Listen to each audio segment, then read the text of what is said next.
I like to put it like this. When the limestone of imperative programming has worn away, the granite of functional programming will be revealed underneath. You're listening to the Microsoft Research Podcast, a show that brings you closer to the cutting edge of technology research and the scientists behind it. I'm your host, Gretchen Huizinga. When we look at a skyscraper or a suspension bridge, a simple search engine box on a screen looks tiny by comparison. But Dr. Simon Peyton Jones would like to remind us that computer programs, with hundreds of millions of lines of code, are actually among the largest structures human beings have ever built. A principal researcher at the Microsoft Research Lab in Cambridge, England, co-developer of the programming language Haskell, and a fellow of Britain's Royal Society, Simon Peyton Jones has dedicated his life to this very particular kind of construction work. Today, Dr. Peyton Jones shares his passion for functional programming research, reveals how a desire to help other researchers write and present better turned him into an unlikely YouTube star, and explains why, at least in the world of programming languages, purity is embarrassing, laziness is cool, and success should be avoided at all costs. That and much more on this episode of the Microsoft Research Podcast.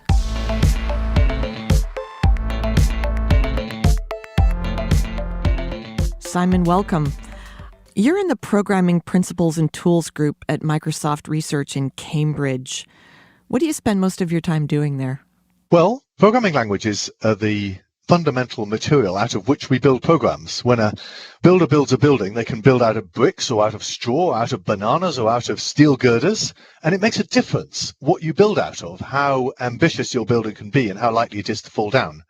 So when developers write programs, the material that they use, the fabric of their programs, that is the programming language, is super important to the robustness and longevity and reliability of their programs. So programming language researchers study programming languages with the aim of building more robust building materials for developers to use. What role does research play in making good programming languages? Well, at first you might think that a programming language was, well, you just kind of throw it together. But actually, when you build a programming language, you want to be sure that you know what it means. That is to say, if you write a program, you'd like it to be clear what the program means, what should happen when you execute it. That's called its semantics. So having a good way to specify in a rigorous way what that program means, what it does, is really important. So we need to find formalisms that we can write down rigorously what a program means, and then we need to implement it. So if we're going to build a compiler that, say, translates a high-level language program into low-level machine code that's going to run on your machine, you'd like to be confident that the compiler itself was correct, right? That is, that it didn't change the meaning of the program along the way, and it would do so consistently and reliably day after day on program after program after program. So programming language research is about methods and tools and techniques and ideas and theories that will enable people to build programming language designs and implementations that will be robust. I wouldn't say that programming languages tend to arise specifically from academics having clever ideas about what a language design might look like. They're very often born in a much more random way in the white heat of, I just need to get something done. And then retrospectively, programming language designers and researchers start to look closely at the design and try to improve it. So there's been dozens and dozens of papers about JavaScript, for example, but JavaScript was not designed initially by an academic. I've seen your talks and you use some slides that show sort of the trajectory of a lot of different languages. You've suggested that there's hundreds of languages. Most of them share the fate of an early death with only one or two at the memorial service. And then there's some that just resonate and take off. What does it take to make it big? And is that something you should aim for? So I think every computer scientist wants their language to be used. That's one of the exciting things of working Microsoft Research is that there's a real chance your stuff might get used and have impact. So we all want to make the world a better place. In programming language research, I would say that while everybody would aspire to have languages that have impact and are successful, it's pretty random which ones are. The ones that are wildly successful are not necessarily the ones that are technically beautiful or well designed. They just hit some sweet spot at some particular moment. So it's a bit frustrating in a way. I think the Haskell, the language that I've been involved in, has been quite successful, but it could easily not have been. There's a lot of randomness in the process. You mentioned two giants in computer science, Alan Turing and Alonzo Church, who came up with ideas at about the same time that have had a big impact on programming languages in two different streams. I think you talked about declarative and imperative languages. Can Yeah. you talk about that for a minute? So my entire research life, ever since I first got excited about functional programming when I was studying at Cambridge in 1979 or thereabouts, my entire research life has been following through the idea of what might purely functional programming mean. And if you look back a long way, as you say, it does all date back to Alonzo Church and Alan Turing, to pick just two giants from the literature. So Turing said, what is computation? What does it mean to compute something? And he designed this thing that we now call the Turing machine that was a very much step at a time, do this, read a thing from the tape, write that onto the tape. It was a very imperative machine. Meanwhile, at the very same time, actually in the same place, it was in Princeton, Alonzo Church was designing the lambda calculus, which is more of a kind of, seems much more abstract, algebraic thing. It's like rewriting expressions. And he discovered this tiny language in which expression rewrites could also apparently model computation. So then it seemed obvious to ask, is there anything you could compute with the Turing machine that you couldn't compute with lambda calculus or vice versa? And in the end, it turned out, very surprisingly, that these two notions of computation were the same. That is, anything you could do with the Turing machine, you could do with lambda calculus and vice versa.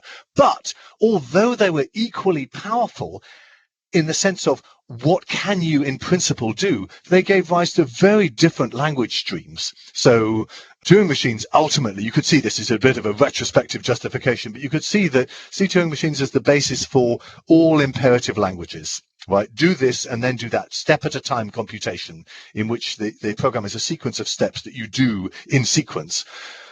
Lambda calculus is then the grandmother of functional programming, in which program executes by evaluation. You evaluate an expression, and it seems like completely different ways about thinking about your program. You have to think about programming in a completely different way, but nevertheless, they're equally expressive.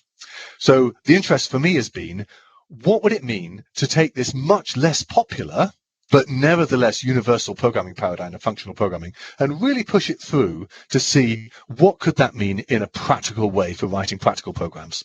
So talk about the difference between functional programming languages and other programming languages. The imperative approach, step at a time programming, is what everybody's used to. It's what C is like, Java is like, C++ is like, Python is like, Perl is like, Ruby is like. You name it, they're mostly imperative programming languages. Functional programming is very different. It's more like everybody's used a spreadsheet. And in a spreadsheet cell, you say, here is a formula that gives the value of a cell. And you compute the value of a whole spreadsheet full of cells by computing each cell, perhaps one at a time, perhaps in parallel, but in data dependency order. If cell A1 depends on cell B3, you must compute cell B3 first, and then A1. But there's no notion of open a valve or launch the missiles or print something. You can't do that in the middle of a formula. It wouldn't make sense. So that's functional programming. Right? All of the Excel's built-in functions are functions. That is to say, they take some inputs and they produce some outputs. They have no side effects. And so the surprising thing really is that this purely functional approach to programming is in fact universal. If you think about it in a spreadsheet way, you'd think, well, that's good enough for writing business plans, maybe, or computing my bank balance, but it couldn't do anything useful. Could you write a word processor in a spreadsheet? Well, probably not, right? But the insight of functional programming, which stems right back to Church, is that this programming paradigm is universal. You can do anything. And so the functional programming language researchers have said, supposing we took that execution by evaluation idea and scaled it up, what would that mean? And that's what my whole research life has been about, really. Why did you get interested in that, at the very beginning? Because it's like a radical and elegant attack on the entire enterprise of programming. Rather than just being, well, let's just try doing this a slightly different way, it's like saying, let's just attack programming from a completely different direction. Moreover, it's very close to mathematics. The whole idea of lambda calculus really grew out of logic. And there's very beautiful dualities between programming on the one hand and logic on the other. It's called the Curry-Howard isomorphism, in which you can view let's say I have a function whose type is, it takes two integers and it produces an integer. Well, that type tells you something about the program. So in a sense, it's a weak theorem about the program. It tells you something about the program, but not everything. And indeed, you could regard the program as a proof of that theorem. So the idea of types as theorems and programs as proofs is a very deep connection between logic on the one hand and programming on the other. And this duality is very immediate in functional programming, but it's rather distant in imperative programming. So I'm trying to give you a sense for what got me excited about it. I just got excited about it because I thought it's such a beautiful, simple, elegant way of thinking about the enterprise of programming. Let's see if we can make it practical. I love that. Now, how many people are in is camp the right word? Because you have people writing imperative languages all over the place. Is this something that needs to be evangelized, functional languages? Sure, yes. So, I like to put it like this. When the limestone of imperative programming has worn away, the granite of functional programming will be revealed underneath. So imperative programming is very appealing. Don't get me wrong, right? It's sort of what real machines do. If you look at what a microprocessor does, it does loads and stores and adds, and it sets things in registers that make valves go open or launches the missiles or prints something, right? Functional programming is a bit more abstract. So that's why it's been a sort of minority pursuit for a long time. And over, I guess, the 40-year period of my adventure with functional programming, it's gradually infected the mainstream more and more. But not too fast. That's quite important, right? Avoid success at all costs is one of my little mottos, right? Because if you're too successful too quickly, you get sort of stuck and you can't change anything anymore. But functional programming has become more and more influential. We can talk about ways in which that has happened. Well, I do want to talk about Haskell and what you've just said about the slow burn, the slow rise, and the benefits of not getting too successful too quickly or dying an early death, but having the tenacity to stay there for long enough to start to grow and get more useful. Yeah, so for me, one of the glories and privileges of being a research computer scientist is that you're not just allowed, but actually paid to work on a simple and elegant idea, and to do so for 35 or 40 years. That's amazing that society allows us to do that. So as far as Haskell goes, I mean, you don't just want to work on abstract ideas, you want to work on things that have impact. So Haskell was developed by a group of research colleagues around the world, including myself. And our idea was just to embody the current consensus among ourselves about what purely functional programming actually was, pure lazy functional programming might look like. And at that time, it was very much a university enterprise. But by having an actual language and then turning it into an actual compiler that people could actually use to get their job done, and then extending the compiler so we could deal with input-output, and we could deal with foreign function interfaces and talk to C and so forth, and we could develop the type system to actually be useful. Over time, we've turned Haskell into something that is useful for practical applications, and now, in fact, it's really quite widely used by developers in mostly small companies.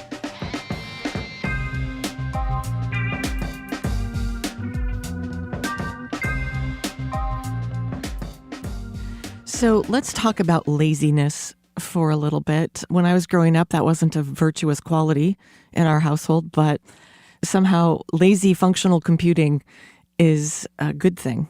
Why is that? Oh, yes. Yes. So at first, it was just an amazingly clever and elegant thing. So laziness is the idea that if you call a function in a normal imperative language or call by value language, then before calling the function, you're going to evaluate the arguments to the values of those arguments, and then you pass them to the function. In a lazy functional language, you don't evaluate the arguments before passing them to the function. You create recipes or suspensions or funcs which you pass to the function. And if it needs that argument, then it will evaluate it. So you can write a function that might evaluate one or other, but not both of its arguments. And that can be super important. Just think of a function like if, a conditional, where you don't want to evaluate both the then branch and the else branch. So why did that happen? Well, firstly, it was because we could, because the lambda calculus, a program in the lambda calculus is an expression that you evaluate. And when you evaluate an expression, like if I evaluate the arithmetic expression 3 plus 4 times 7 plus 8, then I could evaluate the 3 plus 4 first or the 7 plus 8 first. There isn't an inherent order in expression evaluation, except that I must evaluate the 3 plus 4 and the 7 plus 8 before I multiply them. right? So there's some data dependencies, but there's a lot of fluidity about evaluation order. And it's the same with the lambda calculus. And it turns out there was a lot of study in the theoretical literature about evaluation order. And some of these evaluation orders, called normal order, naturally led to lazy evaluation. We thought, oh, that's interesting. Oh, it just sort of naturally arises. What would that be good for?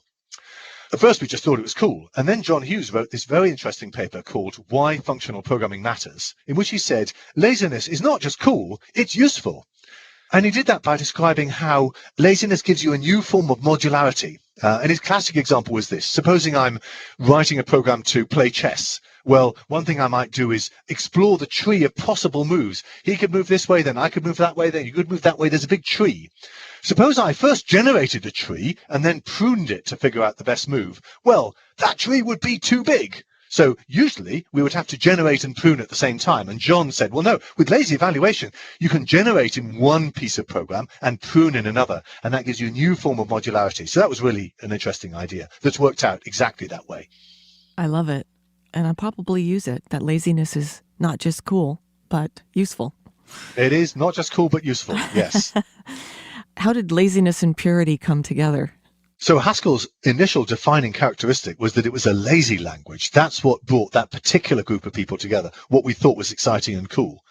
But in retrospect, I now think what was much more important was that laziness forced Haskell to be a pure language, by which I mean, in a call-by-value functional language like ML or Lisp, if you wanted to print something, it was too tempting to have a function, in quotes, which, when you call it, would print something as a side effect. That is, it wouldn't just return, well, what would print return? Unit or 3 or something, but it would print something on the side. So we couldn't do that in a lazy language because we couldn't predict the evaluation order well enough. So laziness kept us pure.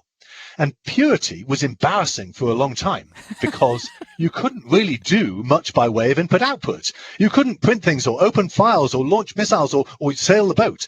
So that forced us to invent what came to be called monadic input-output. And there was another classic example in which Phil Wadler, my colleague at Glasgow, took ideas from the logic world, the theory of monads developed by various people, but he was particularly drawing on the work of Eugenio Moggi, who was very much a theorist. Phil Wadler wrote this wonderful paper, Comprehending Monads, in which he described monads as a programming idiom. And then he and I subsequently wrote a paper called Imperative Functional Programming, which showed how you could apply monadic programming to do input-output to affect the world. And that idea has been wildly infectious. That spread to all sorts of places. So people now use the monadic thought pattern as a design idea for designing their programming languages or ways to, you can see it all over the place now. But it only happened because we were stuck with purity because we had laziness. It was another place where the sort of theory both helped the practice and also almost forced the practice because we would have had to break with our principles too much to just have side effects. So we were stuck with no side effects and were forced to invent this alternative way of going about things.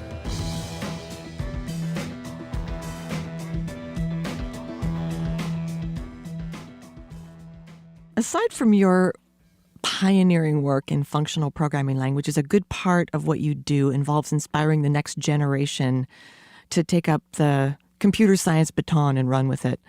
How have you gone about doing that? What have you done in the inspiration business for computer science? I started with this about 10 years ago when my children were at school, and we would sit around the dinner table. They would tell me what they did at school, and they had complete contempt for their lessons in ICT, information and communication technology. And so in talking to them, I was unable to make any connection between the subject that I thought was so interesting that I devoted my professional life to it and the subject that they were learning at school. And that was different to, say, biology, in which I think a biologist sitting around the dinner table with their children would be able to make a connection between the subject discipline that their children, even at primary school, were learning at school, and the subject discipline that they thought was so interesting they devoted their professional life to it. So that seemed like a very big disconnect. The more people I talked to, the more people said, well, yeah, it doesn't make sense, but that's the way it is. So I helped start an outfit called Computing at School, which is based in the UK, but open to anybody anywhere in the world, whose sole mission was to try to say, what might it mean to teach computer science as a subject discipline to school children? And to teach it at the same levels and for the same reasons that we teach natural science or mathematics. That is, not because they're going to become physicists or mathematicians necessarily, a few will, but most will not, but because knowing some elementary principles about the physical or chemical or biological or digital world that surrounds them will make them more empowered, better informed citizens. And that applies from primary school onwards. So that was the mission of computing at school. It's now part of the core curriculum in the UK. That's right. So we were unexpectedly successful. And we started in 2007-8. It was like we felt as if we were at the bottom of a deep well, shouting up towards the daylight, computer science is important, We got lucky. We wrote a curriculum. There was a review of the entire national curriculum, serendipitously, started by the then Conservative government. So we were ready to make input to that curriculum debate. And in the end, we achieved almost all our policy goals. The new national curriculum for computing in England pretty much says in black and white, all children should learn the fundamental principles of computer science and should do so from primary school onwards. So that's amazing. And that came into force in 2014. But there's a big challenge after that. It's like when you scale one apparently unsurmountable mountain, what do you find behind it? Another bigger mountain. And in this case, it's how do we turn that aspirational idea into a tangible and living reality in every classroom in the land? And that is a big challenge because while teachers are willing and committed and hardworking and able, they're by and large not qualified in computer science. So there's a lot to do. There's a lot to do. The state in this country is pockets of excellence, but overall it's quite fragile. I think that in various stages, most countries in the world are facing the same issues within policy goals and implementation. And then how do you prepare teachers? We're watching the UK, I think. Yeah, I think pretty much every nation in the world is thinking hard about what they teach their children about computing and how they go about teaching it. And I don't think anybody has a monopoly on truth here. We're all trying to figure it out as we go along. Do you think there's any room in the research community for this kind of line of inquiry? Oh, tremendous. Yeah. So both among computer scientists, who I think individually and collectively, computer scientists should be active in talking to their local school teachers, in being on school boards of governors, because there's a seismic change taking place. It's like establishing an entirely new subject at school level. And what is that entirely new subject? Well, it's called computer science. And who would know about that? Well, computer scientists, particularly research computer scientists. So we may not know how to teach, we may not know much about children, but we know the subject discipline, so we should get involved. But the other thing at the research end we need is research in education, right? Because computer scientists know nothing about education. What is good pedagogy for computer science concepts? How might you teach computational thinking? What role does formative assessment play? How could you use, hinge point questions to teach computing more effectively? When we teach programming, does it make sense to start from a blank sheet of paper and say, write a program to do X? Or should we instead spend a lot of time showing programs and saying, please explain to your neighbor how this works? Or here is a program with a bug in it. Please find the bug and explain what's wrong and fix it. There are lots of different approaches to how you go about teaching, and we need educational research, in the end backed by research evidence, to say which of these approaches works better. I think you've just given any number of listeners to this podcast some ideas about where they might want to go with research in the future if they have a passion for education and for computer science.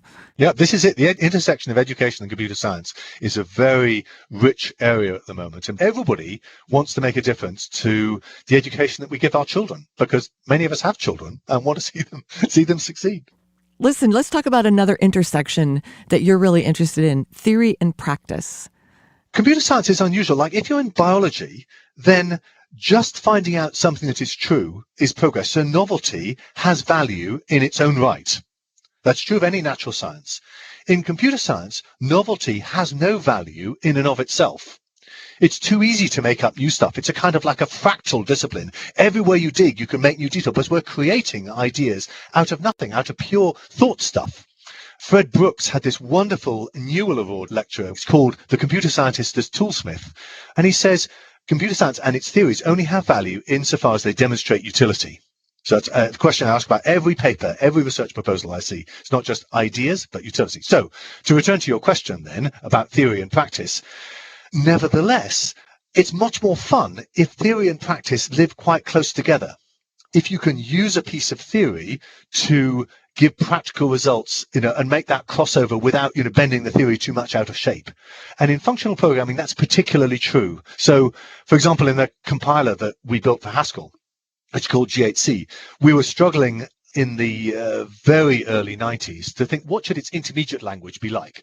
Haskell's very large source language. We compile it into a small intermediate language that we will then transform and optimize, and then finally spit out machine code. What should that intermediate language be? We want it to be strongly typed itself. And I was worrying about, where could we put the types and how would they live and how would they survive transformation? And Phil Wadler said to me, you know what, Simon? We should use System F. I sort of rocked back in my chair and thought, System F? I learnt about that in an extremely theoretical seminar that I went to run by Samson Abramsky. I thought that was a purely theoretical interest, but it turned out we ended up directly implementing System F in GHC, and it's still there to this day. It's a very pure embodiment of an idea that was developed solely in a theory context, but turned out to have immediate practical utility. And that happens again and again in functional programming. I love that.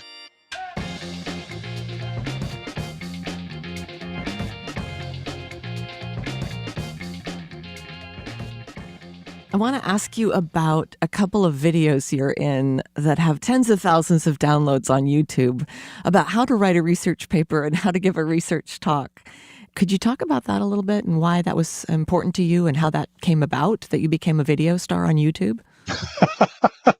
Well, a lot of research is about communicating. As I say in these talks, no matter how brilliant you are, if you sit in a sealed room and have fantastic ideas but don't tell anybody, then all you've done is heat up the universe. You've not really made it a better place. So communication is key.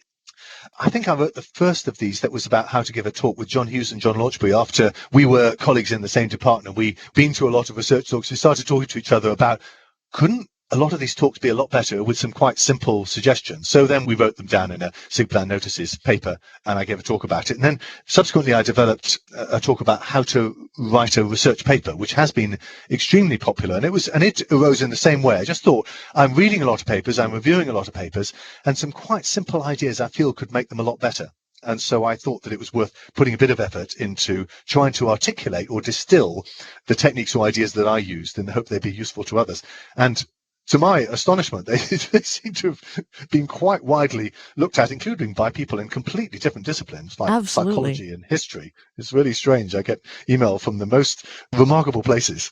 Yeah, I think if in terms of citations or views or web page hits, all the rest of this functional programming stuff is, is as nothing. That's right, dwarfed by this how to write a research paper. One of the most interesting things I heard you say is that computer programs are among the largest structures or the largest things humans have ever built. And when we look at other structures, they seem enormous to our eyes, but people don't usually see the millions of lines of code behind a very small thing like a search engine box. Why do you tell that story, and what's important for us to understand about that? Well, it's because I think that by and large, 99.9% of the population has no visceral sort of gut feel for just how complicated, remarkable, and fragile our software infrastructure is. The search box looks simple, but there's the millions of lines of code. But if you could see that in the way that you can see an aircraft carrier or some complicated machine you can see inside, you'd have a more visceral sense for how amazing it is that it works at all. Still less that it works so well. But you don't get that sense from a computer program because it's so tiny, right? All of my intellectual output from my entire life, including GHC, would easily fit on a USB stick. On that little thumbnail size thing, I've just changed some ones to zeros and some zeros to ones, and all the ones and zeros were there to begin with. All I've done is change the state of some of them as my entire professional output. And yet, these artifacts are so complex and so large, they need entirely new techniques for dealing with them. So if you think about how a large piece of software is built, we built it with layer upon layer of abstraction. We build libraries which hide their insides, but provide an API that you can call. And then you build another library on top of that, and another library on top of that. And so we manage the complexity of these gigantic systems by building abstractions and learning how to describe those abstractions. I mean, that's another big part of what programming language people are interested in, right? So why is that important? One, I would like people who are not computer scientists to have the idea that there's something rather amazing going on, and also that it's so complicated, it's not surprising if it goes wrong occasionally. We shouldn't place too much trust in it, right? It's not magic. Sometimes I think people are too guilelessly trustworthy of computers, but also for computer scientists or people thinking about, is this a field I'd like to be interested in? The idea of this whole remarkable wonderland of interest and complexity and creativity, right? Programming is one of the most creative disciplines in the world, where you can create completely new things that nobody has ever built before. That's something I'd like to get across to people. What's the best thing about being a researcher to you? And why would a young computer scientist want to follow in your footsteps in the field of research? Well, for me, it's been a great privilege just to be able to take one idea and follow it through. Take the idea of functional programming and run with it.